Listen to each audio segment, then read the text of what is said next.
নির্জন গ্রামে এক দরবেশ বাস করতেন। তিনি সবার উপকার করতেন এবং তার আধ্যাত্মিক ক্ষমতার জন্য বিখ্যাত ছিলেন। তার শান্তিপূর্ণ জীবন একদিন ব্যাঘাত ঘটায় এক গ্রামের কুখ্যাত মেয়ে, যাকে সবাই পাপিষ্টা বলে ডাকত। সে নিজের স্বার্থের জন্য মানুষের ক্ষতি করত। একদিন সেই মেয়ে দরবেশের কুটিরে গিয়ে বলল, তুমি যত পবিত্র হও, তবে কি জানো আমি কি করতে পারি? আমি চাইলে তোমার জীবন নরক বানিয়ে দিতে পারি। দরবেশ শান্তভাবে তাকে দেখলেন এবং বললেন, তুমি আমার কোনো ক্ষতি করতে পারবে না, কারণ সত্যের পথে অন্ধকারের কোনো জয় নেই। কিন্তু মেয়ে তা মানল না। সে দরবেশের খ্যাতি নষ্ট করার জন্য নানান কৌশল শুরু করলো। গ্রামের লোকদের কাছে দরবেশের সম্পর্কে মিথ্যা কথা বলল, তাদের মধ্যে বিভ্রান্তি ছড়ালো।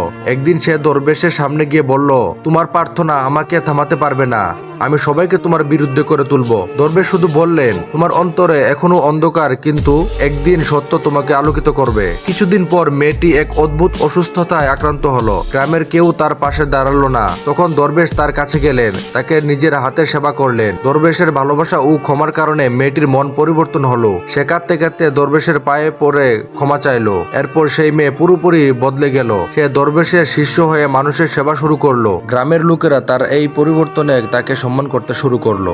বন্ধুরা, জোর করে মানুষের মন পরিবর্তন করা যায় না। ভালোবাসা ও ক্ষমার মাধ্যমে মানুষের মন পরিবর্তন করা যায়। এমন সুন্দর সুন্দর ভিডিও পেতে আমার চ্যানেলটি ফলো এবং সাবস্ক্রাইব করে পাশে থাকবেন।